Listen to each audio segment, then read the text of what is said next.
নমস্কার প্রণাম ও ভালোবাসা দিয়ে শুরু করছি আমার এই ছোট্ট YouTube channel J news Bangla. আজকে শুরুতেই আমরা নজর রাখব এই প্রতিবেদনে। কমছে গরম, কবে খুলছে স্কুল? শিক্ষা দপ্তরের আপডেট জেনে নিন। গত এপ্রিল মাসে রাজ্য জুড়ে তাপপ্রবাহের কারণে পশ্চিমবঙ্গের স্কুলগুলিতে গরমের ছুটি এগিয়ে আসে। প্রাথমিক বিদ্যালয়ের জন্য ছুটি ছিল 13ই মে থেকে 31 মে পর্যন্ত এবং মাধ্যমিক ও উচ্চ মাধ্যমিক বিদ্যালয়ের জন্য ছুটি ছিল 9 মে থেকে 20 মে পর্যন্ত। তাপমাত্রা অনেকটাই স্বাভাবিক এবং পড়াশোনার উপযুক্ত পরিবেশ তৈরি হয়েছে। তাহলে কবে খুলতে পারে স্কুল? শিক্ষা দেওয়া দপ্তরের তরফে কী জানানো হয়েছে? বর্তমানে তাপমাত্রা অনেক কমেছে এবং বজ্র বৃষ্টিও হচ্ছে। এই পরিস্থিতিতে বঙ্গীয় প্রাথমিক শিক্ষক সমিতি এবং পশ্চিমবঙ্গ প্রধান শিক্ষক সমিতি দীর্ঘ ছুটি বাতিল করে দ্রুত স্কুল খোলার দাবি জানিয়েছে। কী কারণে স্কুল খোলার কথা বলা হয়েছে? 1 নম্বর, দীর্ঘ ছুটিতে পড়াশোনায় পিছিয়ে পড়তে পারে ছাত্রছাত্রীরা। 2 নম্বর, বিশেষ করে উচ্চ মাধ্যমিক স্তরে সেমেস্টার পদ্ধতি চালু থাকায় দীর্ঘ ছুটি পড়াশোনার ক্ষতি করতে পারে। তাহলে শিক্ষা দপ্তরের বক্তব্য কী? শিক্ষা দপ্তর এখন পর্যবেক্ষণ করছে পরিস্থিতি। এখনও পর্যন্ত শিক্ষা দপ্তরের পক্ষ থেকে স্কুল খোলার বিষয়ে কোনো আনুষ্ঠানিক সিদ্ধান্ত নেওয়া হয়নি, তবে তারা শিক্ষা সংগঠনগুলির দাবি বিবেচনা করছে এবং পরিস্থিতি পর্যবেক্ষণ করছে। তাদের সিদ্ধান্তের উপর নির্ভর করছে রাজ্যের ছাত্রছাত্রীদের গরমের ছুটি কবে শেষ হবে।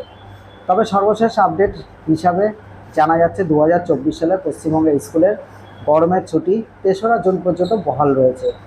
কিন্তু এই বহালটা খারিজ করে এই বিষয়ে বঙ্গীয় প্রাথমিক শিক্ষক সমিতির সাধারণ সম্পাদক জানিয়েছেন, ঝড় বৃষ্টির জেরে গরম অনেকটাই কমে গেছে, তাই আপাতত স্কুল খুলে দেওয়া যায়। ফের যদি মাত্রাতিরিক্ত গরম পড়ে সেক্ষেত্রে স্কুলগুলিতে ছুটি দেওয়ার কথা ভাবা যেতে পারে। পাশাপাশি পশ্চিমবঙ্গ প্রধান শিক্ষক সমিতির সাধারণ সম্পাদক কৃষ্ণাংশু মিশ্র বলেন, এবার থেকে উচ্চ মাধ্যমিক স্তরে পাঠক্রম এবং পঠন পাঠন পদ্ধতি বদল করা হয়েছে। সেমেস্টার পদ্ধতিতে পঠন পাঠনে অভ্যস্ত হতে যথেষ্ট সময় লাগবে ছাত্রছাত্রীদের। সেক্ষেত্রে দীর্ঘ সময় ধরে স্কুল বন্ধ থাকলে পড়াশোনার ক্ষতি হতে পারে। তাই আগামী 3রা জুন পর্যন্ত গরমের ছুটি বাতিল করে বর্তমানে স্কুল খোলার আহ্বান জানিয়েছে এই দুটি শিক্ষক সংগঠন। এবারে আসবো ব্যাংকের বিষয় নিয়ে। ব্যাংকে গিয়ে দ্রুত এই ফর্ম ফিল আপ করুন। 31 মে পর্যন্ত সময় আছে হাতে। এই মে মাসটাই আছে শুধু, এর মধ্যে ব্যাংকে গিয়ে দ্রুত এই ফর্মটি ফিল আপ করুন, নাহলে কিন্তু আপনার অ্যাকাউন্ট থেকে ভালো পরিমাণ টাকা কেটে নেবে।